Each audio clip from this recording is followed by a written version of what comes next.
साल 2014 में जब बीजेपी का नारा लगा अब की बार मोदी सरकार, तो सरकार पूर्ण बहुमत में आई।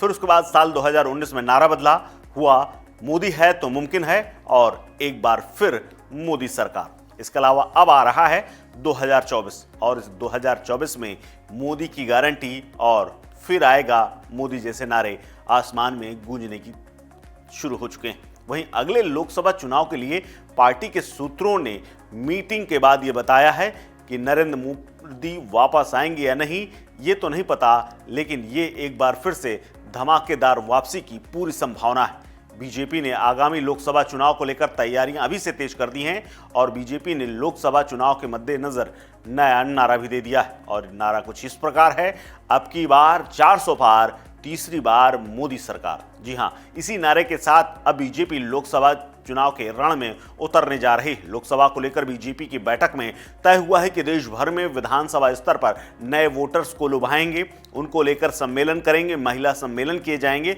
उन्हें भी लुभाएंगे। इसके अलावा जो मोदी सरकार की युवाओं और महिलाओं के लिए योजनाएं चल रही हैं उनको भी प्रचार प्रसार के माध्यम से आगे बढ़ाया जाएगा। इसके अलावा बैठक में फर्स्ट टाइम वोटर्स और युवा और महिला मतदाताओं से संपर्क करके उन पर फोकस किया जाएगा। बीजेपी के बैठक में राज्य, लोकसभा, विधानसभा स्तर के संयोजक और सह संयोजक तय हुए हैं।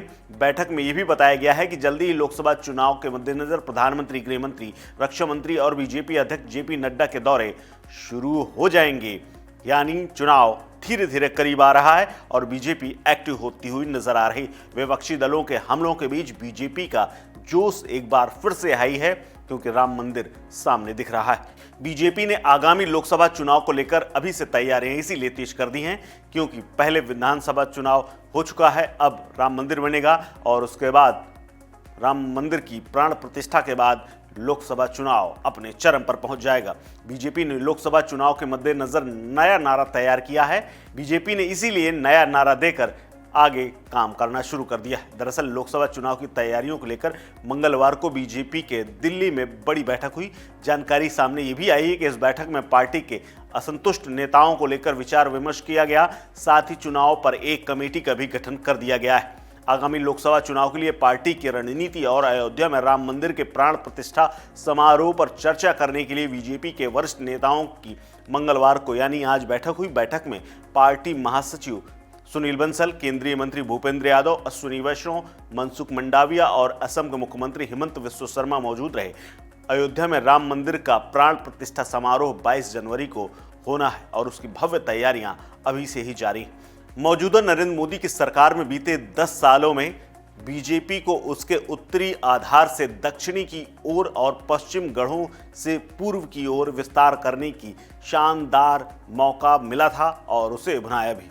हर चुनाव में प्रधानमंत्री मोदी की लोकप्रियता बढ़ती दिखाई दे रही है, जिससे वो और मजबूत होते जा रहे हैं और इसीलिए पूरा दांव मोदी सरकार का ही एक स्लोगन बना दिया गया है और इसी दांव पर बीजेपी लोकसभा चुनाव लड़ेगी। बीजेपी की सबसे बड़ी उपलब्धि यही है कि उसने एंटी इनकम्बेंसी की आप को पानी डालने की कला सीख ली। 2024 के लोकसभा चुनाव में पार्टी 303 सीटों के रिकॉर्ड को तोड़ने की इसीलिए भरपूर कोशिश कर रही है। सरकार की उपलब्धियों पर केंद्रित प्रचार अभियान के साथ चुनाव की तैयारियां शुरू हो चुके हैं। विपक्ष ने चीजें धीमी गति से आगे बढ़ रही हैं। अब तक एजेंडे के साथ साथ सीटों का बंटवारा भी नहीं हुआ है, तो वहीं बीजेपी अपने सहयोगियों के साथ लगभग डील फाइनल कर चुकी है। इससे 2024 के लोकसभा चुनाव में बीजेपी को फायदा और एक कदम आगे चलने की जो रणनीति है वो आगे बढ़ी है और इसके अलावा उसने एक थोड़ी सी बढ़त भी पहले ही बना ली। इस खबर में फिलहाल इतना ही। अपडेट्स के लिए बने रहिए वन इंडिया हिंदी के साथ। नमस्कार।